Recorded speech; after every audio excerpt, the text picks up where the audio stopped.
Hey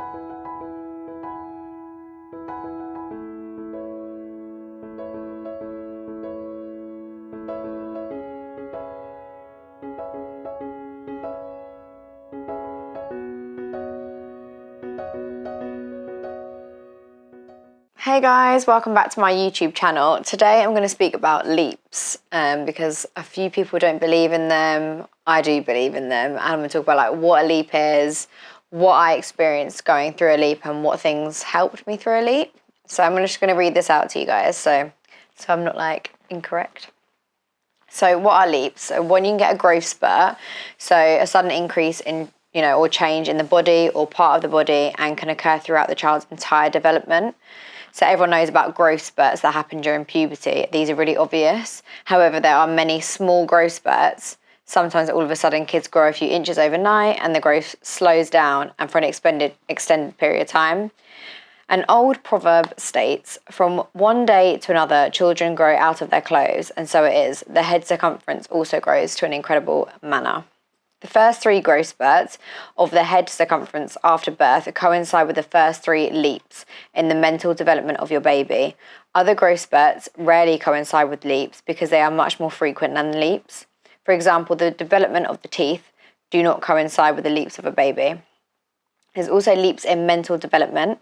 So healthy children occur at the same age for leaps. Basically, children show different levels of intensity when they go through a leap. So a leap will start to go all of a sudden with brain change that brings along a new type of perception. So there's 2 phases. The first phase, which is a difficult period, which is marked by the 3 C's, that consists of crying, clingy, and being cranky.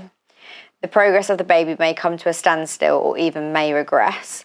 Parents may be concerned or feel frustrated. A period of mastering new skills or using old skills in a different way is the second phase.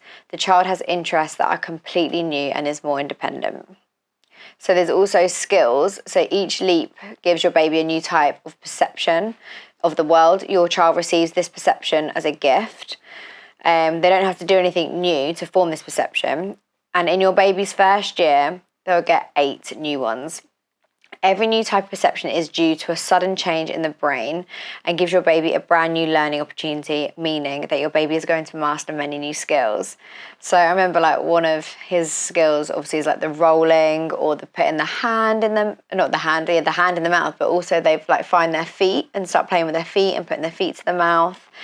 But yeah, they all go through the changes around the same age, most babies, and they all derive from the perception.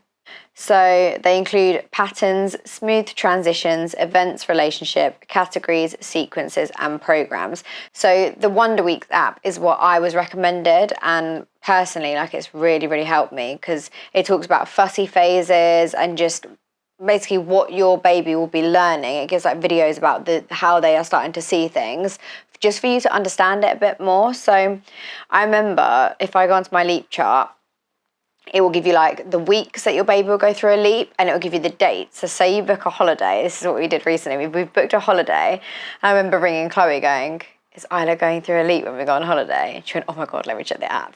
So I checked on my app and my one's absolutely fine, not going through a leap, not learning anything new. So I won't have any of the 3 C's, luckily, because it is hard going when they go through a leap and they can't help it, their development stages or their growth spurts, they can't help feeling clingy towards you, and it can be a lot on the mum. It can be so exhausting, and you kind of feel sorry for them in a way because so many things are changing around them that they can be overwhelmed. So my last leap that he went through was the week 19 leap, and it was leap 4. And this one was probably one of the biggest leaps. Well, obviously I haven't got to all of them yet. Apparently 6 months is also a big leap, but thus far, this was like the biggest one, the biggest change that he went through.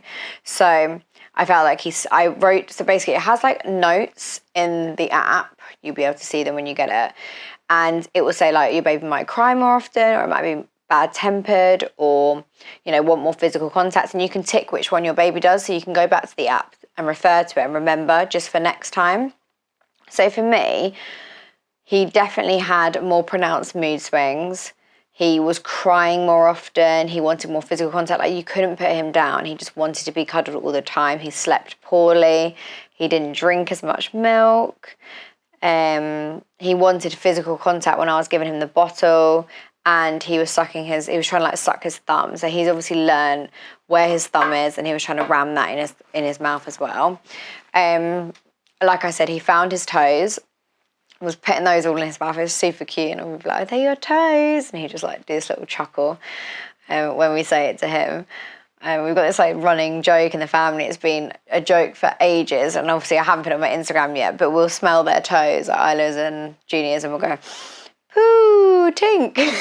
And they literally laugh for ages. I don't know why. It was done to us as children, and we've just kind of like carried it on. But yeah, it's a cute little thing we do. But honestly, through the leap period, it is hard going, and you need to kind of be easy on yourself. I remember speaking to a specialist about it, and I said, I've got so much to do today. You know, I've got all this washing to do. I've got to prep the food. I've got to do all my sterilising. And she literally said, Lauren, calm down, take a breath. She was like, you just need to do the bare minimum today. She was like, you literally need to sit down with him, put on a film, put on some Netflix, like whatever it may be, and just relax, chill. She was like, because while he's going through this and everything's changing, he's just going to want to be close to you. And if the more you're doing and kind of, you know, stressing out about it, it will put it onto the baby, because they can sense that, you know, they're feeling all these changes and they just want to feel secure and loved. So that is literally what I did on the days where it was really bad. I would sit on the sofa and watch Netflix and just literally cuddle him and let him know, you know, that I'm there, I'm not going anywhere, that it's all good. There were some days throughout the it was a 35-day leap. I know, let's just repeat ourselves. 35-day leap.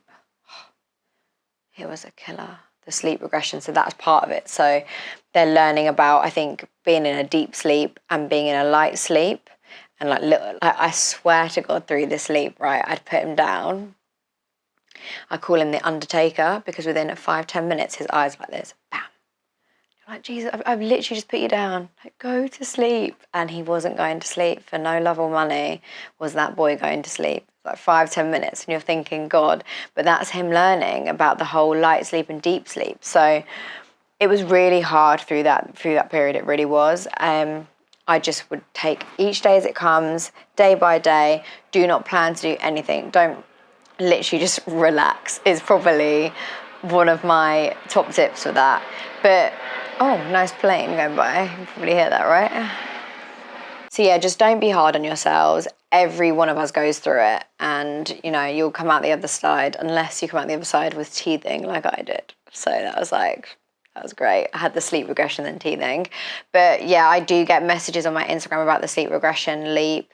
You know, will it ever end? Will they ever go back into their routine after? Like, I feel like I'm back in the newborn stages. People are saying, you know, it's constant up every 2 hours. I think it's because we get used to them sleeping longer. You know, their routines are getting better and they're not waking up every 2 hours. So then when the sleep regression hits, it's either worse than their newborn stage, which Chloe's was. Isla has literally slept throughout the night from like 3 weeks or something. She was up every 2 hours and she's going through it now. And I said to Chloe, how you're feeling and what you're going through is what I've been through the whole entire time. Like, mine's never slept like yours, but anyway, each baby's different, and I'm sure mine will sleep eventually. Oh, I wish. So honestly, that every 2 hours he was up, and a lot of people say, oh my God, mine was up more than the newborn stage. It was so bad. So I do feel for people going through it. Even my friend Melissa, she FaceTimed me this morning. She literally looked a shell of her former self. She looked disheveled. I laugh because I was literally there like 1 or 2 weeks ago, you know. I was a mess. Honestly, the mum bun has never been so more relevant. It was just bunged up. I think I wore pajamas. I had PJ days most of the day. And she just said to me, like, Lauren, this leap is real. I was like, I know, it's really bad. But do you know what I like about the app? It gives you an update, like when you're coming up to one, so you can kind of prepare for it, you know, and all the signs. And when they start being clingy, fussy, or they're crying more, there's a reason for it. So you're not just there going, oh my God, what's happening to my baby? You know, they're really naughty or whatever, but there is a reason for it. And it reassures you to have a bit more patience with them, you know. They're not doing it for no reason. They are just learning something, and to be calm and patient with them, and they'll come out the other side eventually. I think if I didn't have this app, I'd kind of be questioning myself, like, what is going on? You know, when is this going to be over? This is forever. Because obviously through that last leap, 35 days, if I didn't have my app, I would never know it was going to end. But yeah, that's what I want to touch on for leaps, because a lot of people say that they don't believe in it, but it is true. They do have developmental stages and they do have growth spurts. So for me, that app is super helpful, and it's helped a lot of people on my Instagram as well. So question of the day. Let me get it for you guys. How do you get Peanut to sleep at night? Okay, so when I do the whole bath, he has his bath at 6, gets changed, obviously read him a book, and then by 6:30 he's ready for bed. So I will feed him his milk, try and fill him up as much as I can, and then by then he's sleepy, you know. I put him down, I put him in his little sleep bag, I put him down to some birdie white noise, and I put on his lullaby Snizz Cloud, and then I give him his jelly cat or his muslin, and he with the soother, and he goes to sleep. To be fair, ever since he was a little baby, I've just been popping him down, because I always was conscious of the fact that if, you know, I always held him to go to sleep, that he'd get used to me.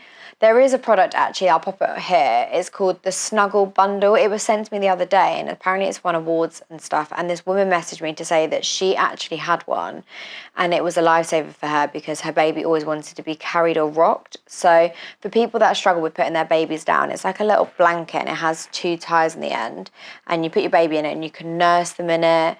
You know, you can just pick them up if they fall asleep somewhere, so it still feels like they're rocking. Yeah, I'll put the information here. I think on Instagram it's like Snuggle and then Bundle, Bundl. Again, I'll pop that here, because apparently they are really, really good. I've always put him down because I didn't want him to get used to, you know, me cuddling him to sleep as such. Obviously, when they go through the leap, that's what you have to do, because there's just no other way around it. For him in the day, to get him down, he likes being in his pram and he likes being outside. I think, again, there's natural white noise out there. He likes hearing the birds. That's why I got the bird white noise for in his room. Well, I say in his room, he's not in his room at the moment, he's in my room. But he goes down in the pram and he'll self-soothe with a muslin, a baby bamboo muslin, so he can breathe through it. I'll pop that here as well, because that product's really, really good. I do really recommend them. They're so soft and they're massive as well, so they're not just the widgy ones. And if I need to, I'll push him around in the pram, and then once he's off, I'll leave him. And if he wakes, I'll just pop his soother back in. Kind of done that from the beginning and implemented it so that I didn't have to constantly rock him. But like I said, sometimes you do resort to rocking because there's no other way. So that's how I personally get Peanut down. Hopefully you've enjoyed my video and liked it, and hopefully it's been helpful. But if you like the YouTube video, give it a like and subscribe to my channel and hit the notification bell as well. And this is my Instagram. Any comments, any questions, I will get back to you under the video or on my Instagram. So take care.